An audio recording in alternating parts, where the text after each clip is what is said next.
Lost Ark has not had the best public perception as of late, and the player morale has not been the best either, so a lot of people were expecting a lot from this LOA on winter, and from what I've seen so far online from streamers and from my own community and community of other people, the general consensus seems to be that the expectations were upheld, if not exceeded. Now, whether or not that is true is up to you to decide, but I am here to give you the quick and dirty rundown of this LOA on winter, so let's get right into it. The event opened with Gold River reminiscing about a few moments over his 12 years of working on the game. Before introducing the new director, he emphasized the importance of changing leadership to avoid stale ideas and keep the game fresh. The new director was announced to be John J. Hawk, whom you may recognize from the Three Stooges lineup, the one they called Endurance. He had been working on Lost Ark for about 9 years, with his latest position being the team lead for class balance and vertical progression systems. By this point, the morale of my viewers wasn't looking very good, but I pleaded them to consider the fact that John J. Hawk has been technically chosen by Gold River twice, once now, and once originally when he picked out the Three Stooges. It may be possible that the power dynamic of having 3 leaders prevented all 3 of them from pulling the trigger on big risky decisions. So if you had faith in Gold River, try to have faith in his choice of replacement. Whether or not that convinces you to have faith is up to you, but I urge you to continue pausing your champs because these announcements were pretty convincing, at least to me. Opening with a bang, John J. Hawk went straight into announcing the long-awaited male scrapper, officially coined Breaker. One of Breaker's class engravings runs Entropy for front attacking, while the other is non-positional. It has a combo spacebar just like Scrapper, but the first half is backstep and the second half is a forward dash. He mentioned that the front attack build is specifically harder to play than non-positional one, but that didn't stop the Master Brawler engraving books from going up in price. Breaker class will be hitting Korean servers in 3 days from now. Likewise, blast from the past, we got insight into the third awakening, coined term being Super Awakening. Last winter, they previewed the animations for Berserker and Artillerist, and this year they showed Paladin, Blade, and Scouter. You can use the Super Awakening alongside your normal one, but it requires a personal limit break gauge to be filled before you're able to use it. The Super Awakening has its own skill tree that gives the Awakening certain enhancements, passives, and bonuses. This was done in order to shake up the combat meta. John J. Hawk promised that Korea will be getting the Super Awakening in the summer without any delays to September like with Thamine. Up next, we got the foretold announcement of the new region, where Sidereal Lutera sealed away Kazaros, the main bad guy behind it all. The region is named Cruzan, and it will have an epic story that at long last will finalize the story arc we've been going through all this time. Since this is the culmination of the story, John J. Hawk wanted to make the region and its content feel impactful and memorable. Cruzan will have 3 raids associated with it, that will all have 2 gates each, but due to the short nature of them, they are said to be more challenging, so they will be released gradually with roughly a month of time between them. The first raid will be coming to Korea on January 31st, and will feature Echidna, who was originally destined to be the covetous Legion commander of Lust, but was betrayed by Vicus and subsequently replaced by her. The entry requirements for the Echidna raid are 1620 for normal and 1630 for hard. In the 3 raids tied to the Cruzan region, you will not have to move between gates. As far as I understand, there will not be small chaos dungeons to do in between them. A new companion skill system will be added to these raids that can be used alongside the Sidereal, but as a lesser version of it, where your party leader can call on help of the allies you formed throughout the story that agreed to help you in your final battle for Arcasia. Lastly, to make it more immersive, John J. Hawk said that all the dailies and activities will be Cruzan themed to make it feel more immersive and emphasize the finality of the story. The advanced honing system was previewed, and I had to clarify the details with Memorizer because it was unclear if this was a replacement or an addition. Upon consulting Invin, it seems that this is the honing system exclusive to the gear obtained from Cruzan-associated raids, and it doesn't introduce any new currencies or anything like that. Instead, it functions similarly to the enhancement system in Throne and Liberty, where each tap progresses a bar by various amounts decided by RNG. The system is said to be introduced to minimize the gap between the poor souls who pity their gear and the bastards who one-tap it. Announcements of increasing the drop amount of materials needed for set upgrade in Kayangal, gear crafting in Akin, and purple elixirs in Voldis. All 3 aforementioned materials will be obtained in the amount that is triple the amount we currently have. Legendary elixir amounts will also be increased, but not by as much. Moreover, John J. Hawk mentioned reducing the difficulty of the elixir system itself to make it more accessible. Up next, we get the Bad Dragon, and the dragon is so bad that we need 16 people to kill it. Yes, this is a 16-player mythic raid, which is a statement that may cause some of you veteran players to throw open your mouth because a very long time ago we used to have a 16-man raid called Kaishter that was so horribly boring and failed so miserably that it is now exclusively referred to as Kai Shitter.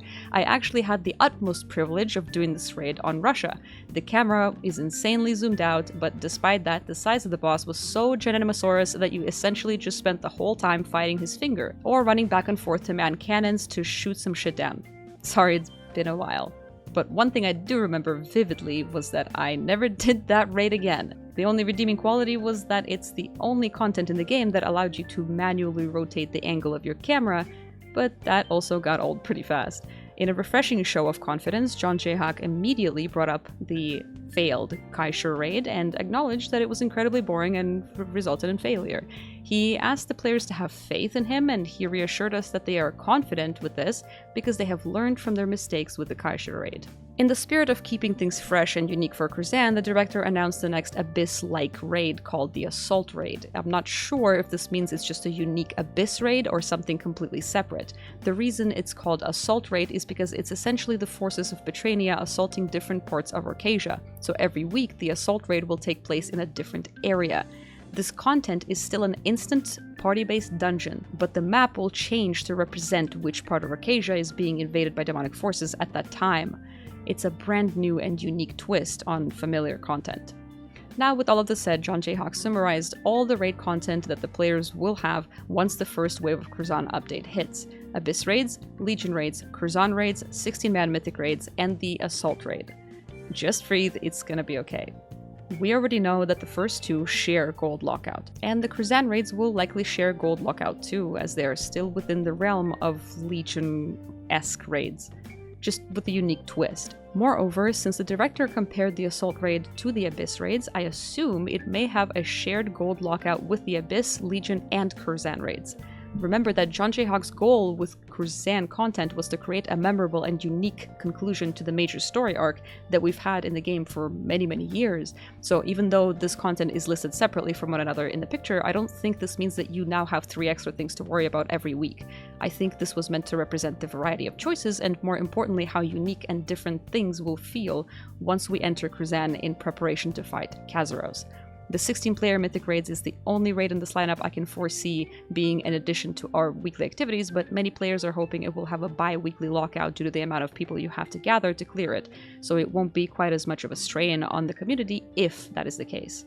Lastly, from major content announcements, we finally got solid confirmation of solo raids, with the preview of a solo version of Vaulton Gate 1 and 2. The director happily shared that these solo versions of the existing Legion raids will allow new or returning players to learn mechanics of the raids on their own, which will help alleviate the anxiety and the barrier of entry into the party-based version of the raid.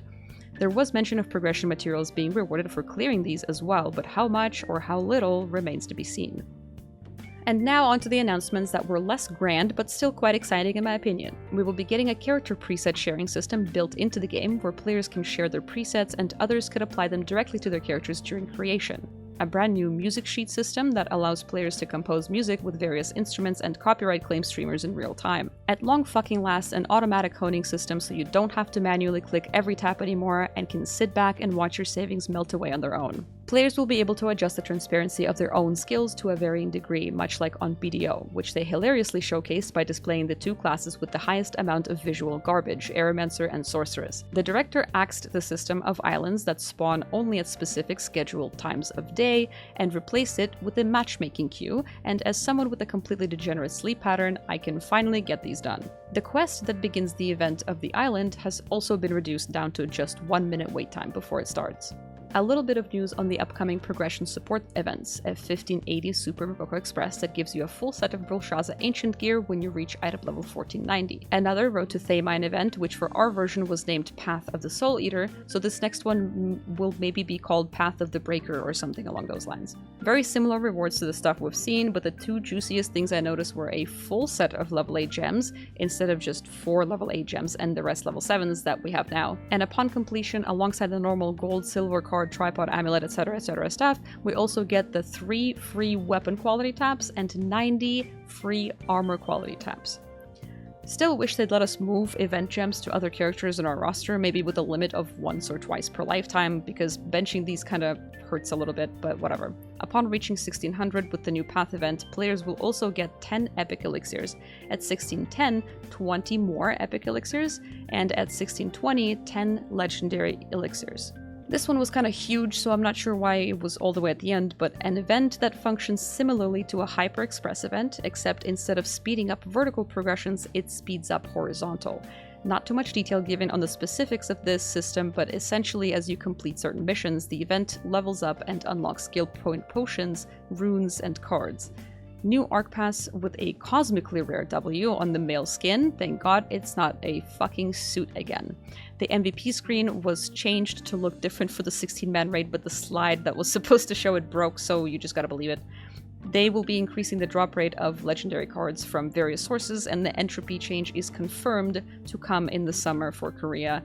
And no, the positional playstyle is not going away. Stop being baited by the poor wording of the translator. Ambushmaster engraving and back attack skill modifiers are staying in the game. The entropy set is just getting revamped to make it less punishing when you don't land back shots, although what exactly that looks like remains to be seen. To close things off, John J. Hawk expressed gratitude for the players' continued support and faith and assured us not to worry because he plans to handle the game with planning for the long term.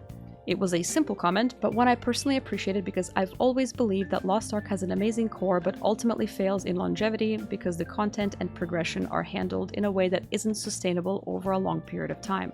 This closing comment spoke directly to that spot of bitterness and quite frankly left me with a cautiously hopeful feeling. And that concludes the summary of LOA ON Winter 2023. I was there covering the LOA Off Summer 2023 for you guys, so let me know in the comments how this one made you feel in contrast to the disaster that was happening around summer and subsequently with everything else.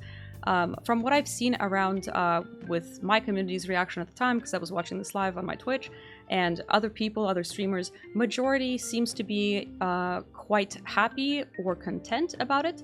So I am kind of in the same boat as well. I do think this is one of the better, if not the best, LOA ON that I've seen.